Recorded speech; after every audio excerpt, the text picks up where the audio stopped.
Nicky Skevich back with Daily Fantasy Winners and ready to get started here with this 2017 NFL season. Just going to run through a few of my favorite plays, maybe just like one or two guys at each position, get you ready for the Week 1 contest here this Sunday. So let's get right into it. Let's start off with quarterback. My favorite quarterback this weekend, just top to bottom here, is Cam Newton. Obviously, going up against a very weak San Francisco defense, going to be one of the worst defenses in the NFL easily this year. Carolina near the top as far as the number of points that they're supposed to score this week in comparison to all the other NFL teams this week. And one thing in particular, as far as Carolina's offense, I'm expecting just a big bounce back for Carolina's offense altogether this year. Had some pretty bad injury luck last year that hurt their team. Obviously, that includes Newton, of course, as well, who was pretty banged up. And I really love the addition of Christian McCaffrey. There are a lot of times where I think sometimes the buzz isn't necessarily worth it coming into a year, and I like to kind of go against it a little bit or recommend going against it. This is not one of them. I am all in kind of on the Panthers offense this year. With Cam Newton's running ability and running zone read and getting Christian McCaffrey in space, and then obviously Kelvin Benjamin on the outside, and then Greg Olsen still being fantastic at tight end running up the seam. That's just a nightmare to cover, and so especially when you just get this Week 1 and you haven't seen maybe an offense that quite has this kind of a dynamic of a look, coming into a Week 1 without as much film kind of to prepare for. I think that's a really good sign here for Carolina here in this Week 1 matchup. And so definitely I think Cam Newton should have the highest projection actually of all quarterbacks here this week, in my opinion. Just a kind of a nice reminder also that Cam Newton was by far the number 1 quarterback in 2015 in NFL in terms of fantasy points per game. Obviously dropped down to 14th dropped down to 14th last season. And I know a lot of people are expecting a bounce back, and they expect Cam obviously to be better than the 14th best quarterback. But I actually do think Cam is the best quarterback in fantasy this year, and so I'm particularly high on him, and so I think he is your best play there. And then just as far as a cheap quarterback, you may want to take on a flyer, maybe in some GPPs, and it's honestly not even the worst decision in the world, I think, cash-wise, depending how you're building your lineups exactly, maybe, but more GPP, though, probably. I actually think Deshaun Kaiser is a nice option. He really actually did run the ball quite a bit when he was at Notre Dame in college. And then obviously we saw with Hugh Jackson last year, he was willing to run zone read quite a bit with his quarterbacks. And they were with guys that were not as good of runners as Deshaun Kaiser. And obviously we even saw Terrell Pryor take some snaps at quarterback last year when he was on the Browns doing some zone read. And so I expect Hugh Jackson to kind of open it up for Kaiser right out of the gate and let him run. Kaiser obviously, and he'll just take off and run. We saw in preseason a few times when he was playing, he took off and run on design pass plays pretty frequently as well. And so I expect, there's a good running upside with Kaiser for obviously being extremely cheap as an option this week. And obviously the Steelers are favored by quite a bit, and the Browns defense is very young. And so the Steelers will probably score at will against them. But honestly, that just gives Kaiser more passing opportunities. And so we could easily see some garbage time points from him as well. So that's it for quarterback here. We'll move on to running back.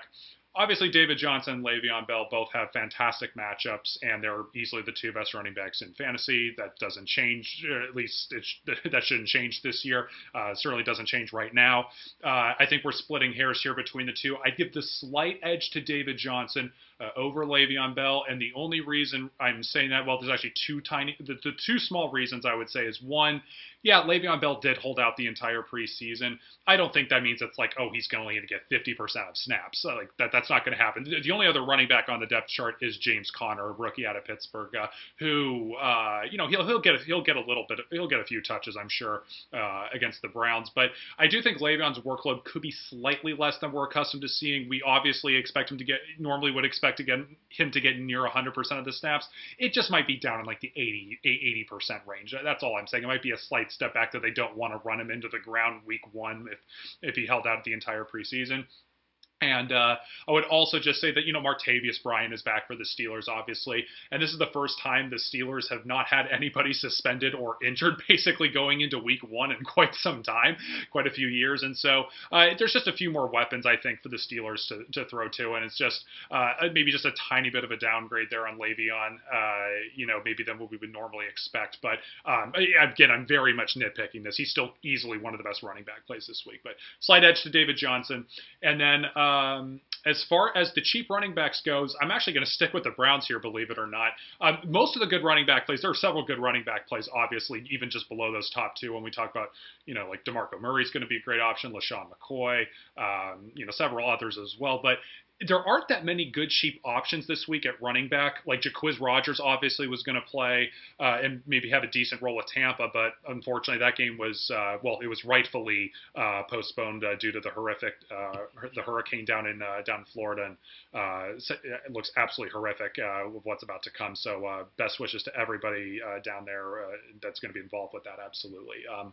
But any case, Jacquizz is not obviously it doesn't go this week. So I just think there's very few good options at cheap running backs this week. But if there is one, I think it's Duke Johnson, because we do know what we saw in preseason and what some of the buzz was of Duke Johnson playing as a slot receiver some of the time. And that is great news, obviously, especially on DraftKings for Duke. And he will be, obviously might even see a little bit of an uptick in snaps this year.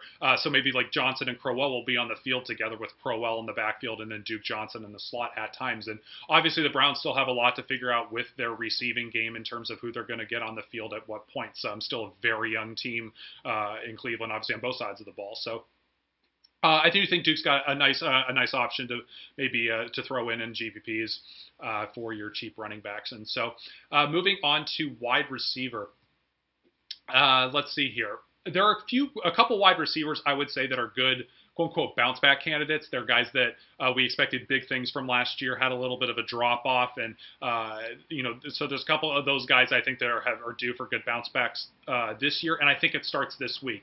Two of those guys, number one is Kelvin Benjamin. I think that's kind of a no-brainer to everybody. I think everybody's kind of on that train, and obviously, like I just said, I'm very much into the Carolina offense this year with Cam Newton, and especially this week, so that should be no surprise to anybody. And Kelvin Benjamin finished 35th in DraftKings fantasy points per game last year. That should definitely see it. That should bounce back a little bit. And then the other guy I would also throw in as well with this, and this is again probably obviously not a bold prediction by any means, but DeAndre Hopkins is the other one. And I know Jacksonville's defense is going to be probably at least decent this year, even though it's going to be probably a very atrocious offense. But the Texans receiving core is extremely banged up coming into this week.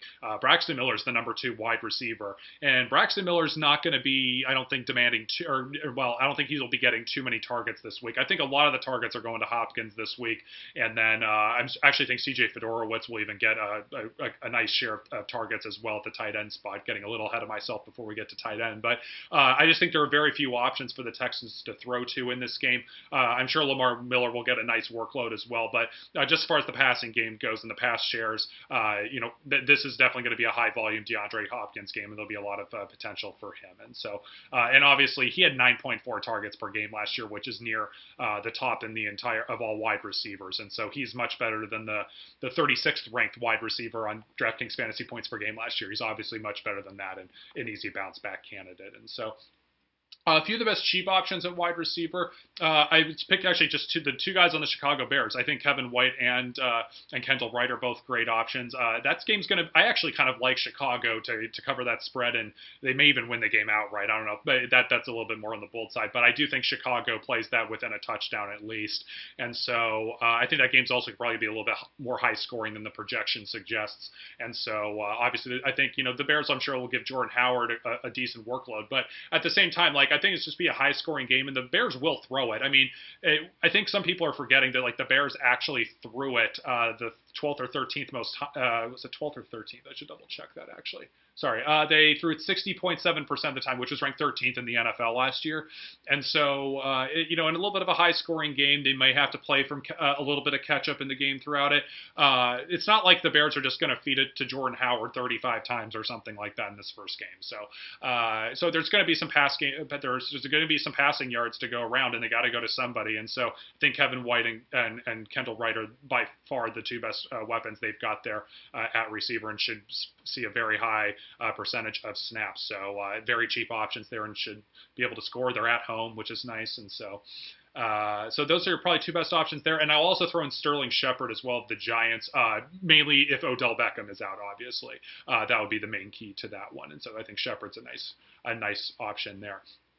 Moving on to tight end. So this I would actually, I'm taking a look at Jordan Reed in particular this week.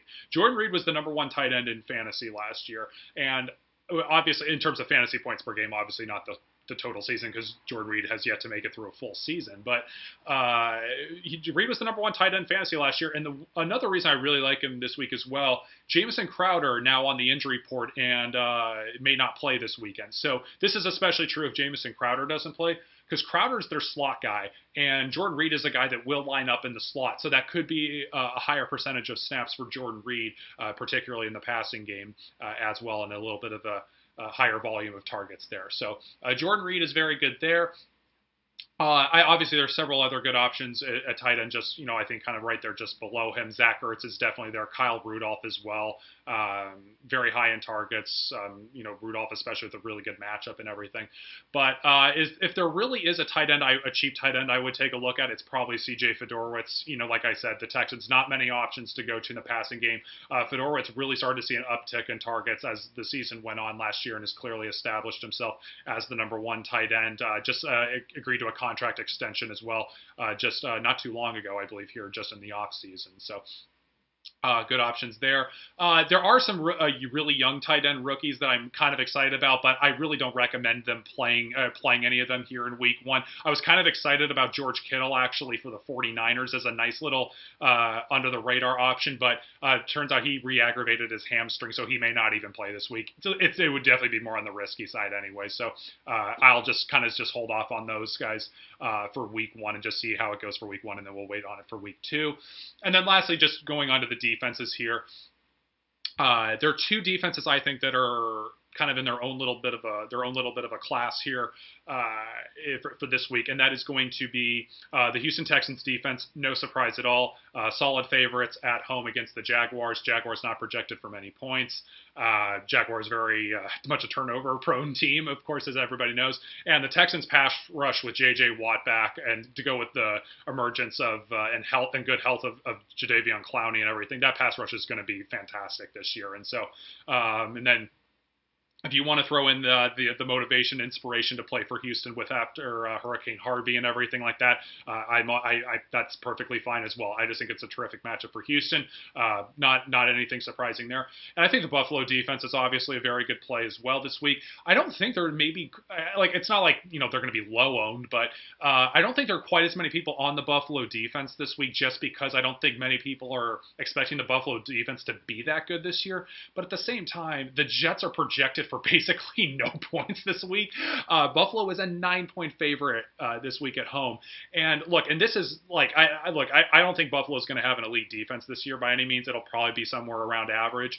But I will just say this: the Jets, in terms of a sports book, a power rating perspective, the Jets are projected to be easily the worst team in the NFL this year. And this offense is extremely bad, and they could turn it over a lot.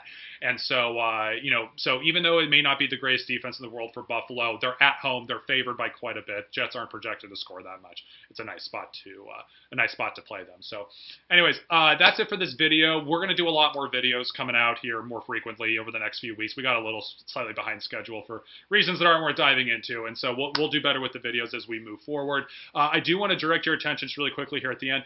Max did a fantastic article here recently, a data-driven look into offensive efficiency in the passing game. I highly recommend you check it out. It's not that long of an article, but it really does a nice look inside to some of the passing and to some of the offensive efficiency stuff in the passing game, and it takes a really good analytical approach at it. So highly recommend you check that out maybe before you set your lineups here in week 1. And so that is it. Thank you for watching. I'm at Nicky Skevich on Twitter. Daily Fantasy Winners is on Twitter at DFantasyWinners. And thank you for watching again. And if you like our stuff, please remember to subscribe to our YouTube channel. All right, good luck, everybody.